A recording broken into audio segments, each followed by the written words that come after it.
8 دوسر فضیلت کی یہ اللہ 40 مرتبہ تو مغفرت فرماتی. جب اللہ اگر کوئی بندہ ایک بیر نہ 40 بار معاف کیا دیتی تو سوچے کہ اوپر مقام کتے ہے ڈائریکٹ جنتی ہے اور کوئی نہ روکے سکے جنتم جیسے. لیکن ہاں اکر لیے محنت شرط ہی, اکر لیے کوشش ہے, اس کے لیے ڈر ختم کرنا پڑے گا, دل سے نکالنا پڑے گا بھے کو کہ اللہ اگر گوسا خراد بھی کہیں ہم مریض ہوئے. بہت لوگ ڈرے یہ بات ہے مردہ جی ادھر آپ گوسا خورا بھی کہیں ہم رون سا اللہ چلا جائے. اس لیے ایسی کوئی بات نہیں ہے. آپ مردے کا احترام جتنا کریں گے اتنا آپ کا مقام اونچا ہوگا.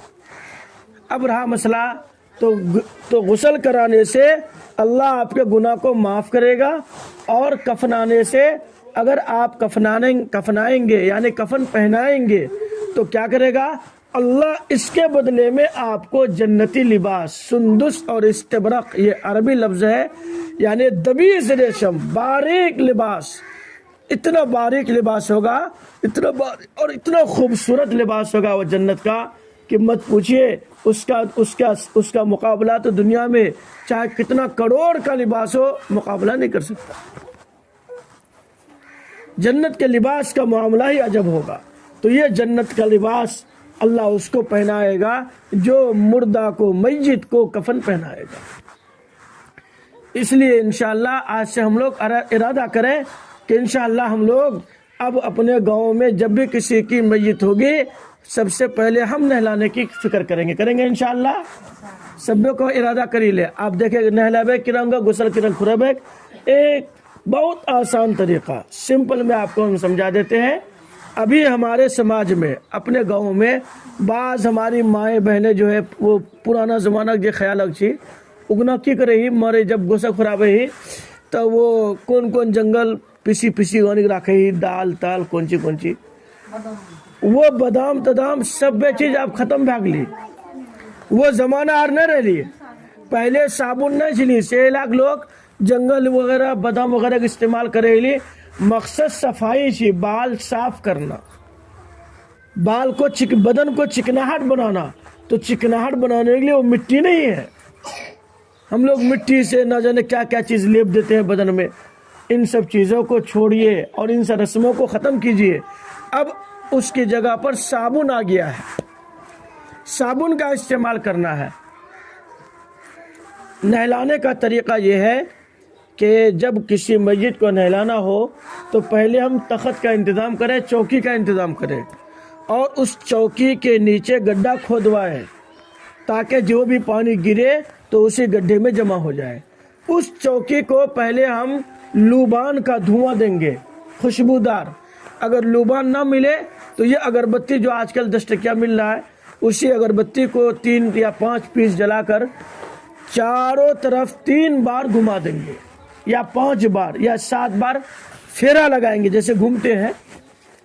ارے بات سمجھ میں آوے ہو گھومی اکرا خوشبو لگا دی. اچھا جو کپڑا ہے تھی میت کفن والا کپڑا, وہ کپڑا ٹاپی میں رکھی دے, اس کے بعد جھٹیا میں لوبان ڈالی دے. لوبان آگ سلگا کر اکرا کپڑا نیچے میں رکھی دے تاکہ اگر خوشبو کپڑا میں پڑی جائے. تو وہ کپڑے کا مسئلہ ہے. پہلے نہلانے کا مسئلہ آسانی سے سکون سے سمجھ لیجئے, ایک بار سمجھ لیجئے گا دماغ میں بیٹھ جائے گا تو انشاءاللہ پھر دوبارہ آپ کو سمجھنے کی ضرورت نہیں پڑے گی, آسانی سے آپ نہلا لیں گے. دیکھیں نہانا تو یوں بھی آسان ہے, جیسے بھی آپ مردے کو نہلائیں گے وہ نہلانا ہی ہوگا چاہے جیسے نہلا دیں. لیکن سنت طریقہ یہ ہے کہ جب ہم مردے کو جب تخت میں ہم خوشبو لگا دیے تو اب مردہ کو ہم اٹھائیں گے مسجد کو, اس لاش کو اٹھا کر لے کے جائیں گے تخت پر ڈالیں گے. تخت پر رکھنے کے بعد اس کے جسم میں جو بھی کپڑا ہوگا, اگر وہ لیڈیز عورت ہے تو اس کے جسم میں جو بھی زیورات ہوں گے, کنگن وغیرہ چوڑی وغیرہ سب چیز کو نکال باہر پھینک دیں گے. کوئی چیز رہنا نہیں چاہیے. اس کے جسم کا کوئی چیز کاٹنا نہیں ہے. جیسے بال ہے, بغل میں بال ہو, سر میں بال ہو, تو جہاں جہاں بھی بال ہے ان بالوں میں سے ایک بھی بال کا کوئی ٹکڑا کاٹنا نہیں ہے. جس حال میں اس کا انتقال ہوا، ناخن ہے تو ناخن کو چاہے بڑا ہو یا چھوٹا ہو اس کو اپنی حالت میں چھوڑ دیں گے، ان کو چھیڑ چھاڑ نہیں کرنا۔ ہاں اب نہلانے کی باری آئی تو سارا بدن سے کپڑا اتار دیں گے، ایک کپڑا لیں گے جو سر سینے سے لے کے ناف جو ہے گھٹنے تک ہو چھپا سکے، اتنا موٹا کپڑا ہو کہ اس کا کوئی حصہ نظر نہ آئے۔ دیکھیے جتنا پردے کا اہتمام انسان کا زندگی میں ہے، موت سے پہلے ہے، اسی طرح پردے کا اہتمام مرنے کے بعد بھی ہے۔ یعنی جیسے ایک اجنبی آدمی کے لیے کسی ماں کا کسی بہن کا چہرہ دیکھنا جائز نہیں ہے، تو ایسے ہی کسی اجنبی مرد کے لیے کسی میت لاش کا عورت کا چہرہ دیکھنا جائز نہیں ہے، گناہ ہے۔ آج جو ہم لوگ بھیڑ لگا دیتے ہیں، استغفر اللہ، اللہ حفاظت فرمائے، ہم لوگوں کو اللہ یہ بات سمجھنے کی توفیق عطا فرمائے۔ دو بیماری ہمارے سماج میں ہے اپنے علاقے میں، جس کی وجہ سے بہت ساری بیماری اور پریشانی علاقے میں آ رہی ہے۔ دیکھیے جب بھی کوئی وبا آتی ہے، کوئی مصیبت، تو وہ ہمارے کرتوت کی وجہ سے آتی ہے، لیکن ہم لوگوں کو پتہ نہیں چلتا۔ کیوں؟ ہم اتنا پڑھے لکھے نہیں ہیں، ہم اتنا قرآن جانتے نہیں ہیں، اتنا حدیث جانتے نہیں ہیں، اس لیے ہمارے گھر میں حالات تو آتے ہیں لیکن پتہ نہیں چلتا کہ کیوں آیا ہے۔ جب بڑے بڑے گناہ ہم سے ہوں گے تو اللہ تبارک و تعالیٰ کی رحمت خود بخود رک جائے گی، مصیبت آئے گی۔ تو اس لیے پہلا رسم یہ ہے کہ اس رسم کو ہم توڑنے کی کوشش کریں۔ ہمارے گھر میں ہماری ماں، ہماری بہن کا انتقال ہو جائے تو ہم سختی کے ساتھ پابندی لگا دیں کہ کوئی بھی غیر محرم ہماری بہن کو یا ہماری ماں کو نہ دیکھے۔ یہ خود کرنا پڑے گا، یہ نہیں کہ ہمار میاں مری گلو چلو جکرا دیکھنا چن دیکھو ابھی تو نہیں۔ ہم شریعت کا پابند ہے، جان تو لٹا سکتے ہیں لیکن شریعت سے کھلواڑ نہیں کر سکتے، شریعت کو مذاق نہیں بنا سکتے۔ ہماری ماں کا انتقال ہو تو ہماری ذمہ داری ہے ہم پردے کا ایسا اہتمام کریں کہ کوئی مرد ہماری ماں کو جو اجنبی مرد ہے وہ نہ دیکھ سکے۔ ہاں محرم آدمی دیکھ سکتا ہے، محرم آدمی کہ جی اگر بیٹا بھی لی، شوہر بھی نہیں دیکھ سکتا۔ ہاں شوہر بھی نہیں دیکھ سکے۔ شوہر جو کر چلی، شوہر جب بیوی کا انتقال ہو گیا، انتقال سے پہلے جتنا دیکھ لے، جب انتقال ہو گیا تو انتقال کے بعد بس اب دل جوئی کے لیے محبت کی وجہ سے اگر مجبوراً ایک دفعہ دکھا دیا جائے، لیکن بار بار وہ نہیں دے سکتا، چونکہ جو ہی بیوی کا انتقال ہوا فوراً اس کا نکاح ٹوٹ گیا، اب وہ اجنبی بن گئی جی، تو شوہر بھی نہیں دیکھ سکتا مرنے کے بعد۔ ہاں اگر شوہر کا انتقال ہو جائے، یہ بات سمجھ میں آ گئی؟ اگر شوہر کا انتقال ہو جائے تو بیوی دیکھ سکتی ہے۔ سمجھ لے بات؟ بولے کہنے اس لیے کہ جب شوہر کا انتقال ہوتا ہے تو 4 مہینہ 10 دن تک وہ عدت میں ان کو بیٹھنا پڑتا ہے، گویا کہ 4 مہینہ 10 دن تک وہ اس کی بیوی ہے، اسی لیے وہ ان کو دیکھ سکتی ہے۔ اور ہمارے ہاں عجیب ماحول ہے، کئی مرتبہ ہم نے اپنی ماں بہنوں کو سمجھایا بھی، لیکن ایک جگہ مانی بقیہ لوگ نہیں مانتی ہے، لیکن آج آپ لوگوں کو سمجھا دیتے ہیں اور آج سے انشاءاللہ آپ لوگوں کو ماننا ہے یہ بات۔ کیا؟ جب کسی کے شوہر کا انتقال ہو اور بیوی زندہ ہو تو اس کی بیوی کو فوراً گھر میں بند نہیں کرنا ہے، اس کی بیوی کو فوراً گھر میں بند نہیں کرنا ہے، جیسے آج ہم لوگ کرتے ہیں، جیل میں ڈال دیے، جہنے مر لے فوراً کا جیل میں بند کر دی۔ ارے باپ، جو اس کی زندگی میں رہا، جس نے پوری محبت اور پوری ہمدردی کی زندگی گزاری، اور جو عورت اس کے لیے ساری تن من دھن کو قربان کر دیا، وہ آج دیکھنے سے محروم، اور جس نے کبھی نہیں دیکھا وہ آ کے دیکھ رہی ہے۔ یہ عجیب مسئلہ ہے، عجیب ماحول ہے، یہ ایک رسم ہے، اس رسم کو توڑنا لازم ہے، ضروری ہے۔ جب بھی کسی کے شوہر کا انتقال ہو تو شوہر کے بغل میں اس کی بیوی کو بیٹھے رہنے دیجیے تاکہ وہ اپنے شوہر کی محبت میں کچھ کلمہ پڑھے. ہاں جب نہلانے کی باری آ جائے نہلا دھلا کر کپڑا پہنا کر اب اس کو اندر کر دیجیے, فوراً بند نہیں کرنا ہے. سمجھا میرا بات؟ اچھا آپ غسل خراب ایک بار یہ لو دیکھیے غسل کرانا کیسے ہے. آپ کو نیم ایک ہے بیری کا پتی ڈال کر پانی گرم کرنا ہے, اور پانی جب ایک جگہ جمع ہو گیا تو جمع کرنے کے بعد اب دو بہن یا 2 ماں ہماری چلی جائے, وہ تخت پہ بیٹھ جائے اور سب سے پہلے ان کو وضو کرائیں گے. کیا کرائیں گے؟ وضو. تو وضو سے پہلے ایک کام اور ہے کہ ہم اس کا استنجا کرا دیں گے. استنجا کرانے میں اپنے ہاتھ کو ڈائریکٹ اس میں نہیں ملانا ہے, اپنے ہاتھ سے ڈائریکٹ نہیں کرنا ہے, بلکہ ہاتھ میں کوئی دستانہ باندھ لینا ہے تاکہ اس کے کسی بھی عضو میں ڈائریکٹ ہاتھ نہ پڑے. تو دستانہ باندھ لیں گے اور اس کے بعد اس کو استنجا کرائیں گے. استنجا سے فارغ ہونے کے بعد پھر اس کو نہلائیں گے, نہلانے کا وضو بنائیں گے. وضو کرانے میں ناک اور منہ میں پانی نہیں ڈالنا ہے, ناک اور منہ میں پانی نہیں ڈالنا ہی. اکرما وہ روئی جو ہے روئی یا کپڑا اکرا بھگا کر اکر ناکاما اور اکر منہ میں تھوڑا سا نہیں پھیر ہی دینا ہی بس بھاگی. لیکن اگر کوئی ہماری بہن یا ہماری ماں ناپاکی کی حالت میں مر گئی, مثلاً وہ بیچاری ماہواری سے تھی اور اسی حالت میں اس کا انتقال ہو گیا, یا اللہ نے اس کو اولاد دی, ابھی نفاس کا زمانہ چل رہا تھا اور اسی درمیان میں اس کی موت ہو گئی, یا شوہر سے ملاقات ہوئی اور صبح نہانے سے پہلے اس کی موت ہو گئی. اب ایسی صورت میں نہلانے کے ٹائم میں ناک میں بھی پانی ڈالیں گے اور منہ میں بھی پانی ڈالیں گے. یہ ناپاکی کا غسل ہے. تو لیکن پانی کیسے ڈالیں گے؟ نہیں بلکہ وہی روئی بھگا کر منہ کے اندر تھوڑا پھیر دیں گے, ناک میں پھیر دیں گے. اس کے بعد اس کا چہرہ دھونا ہے. چہرہ دھلانے کے بعد دونوں ہاتھ دھلا دیجئے اور اپنے ہاتھ سے اس کے سر کا مسح کر دیجئے, پھر دونوں پیر دھو دیجئے. یہ تو ہو گیا وضو. اب غسل کرانے کا طریقہ یہ ہے, پہلے بایاں کروٹ لیں گے, پہلے بایاں کروٹ, اور اس میں 3 یا 5 لوٹا یا 7 لوٹا پانی اس میں ڈالیں گے. اس طرح سے ڈالنا ہے کہ سر سے لے کر پیر تک اور پورے اندر تک پانی پہنچ جائے.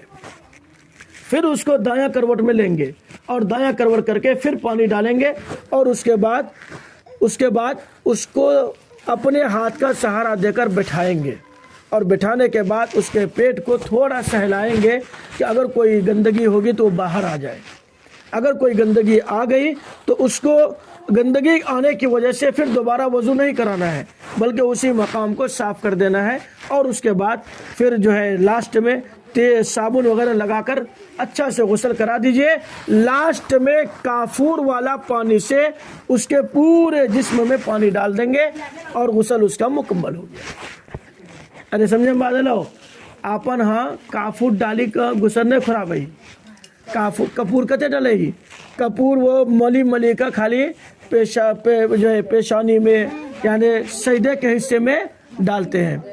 لیکن سنت یہی ہے جیسے ہم لوگ بیری کا پتا گرم کر کے ہلکا سا بدن میں ڈالتے ہیں, ایسے ہی کپور والا پانی بھی پورے جسم میں ڈالیں, پورے جسم میں ڈالنا ہے. بولے سمجھے میں لوگ غسل کر ایک طریقہ اتنی یار کام تھی.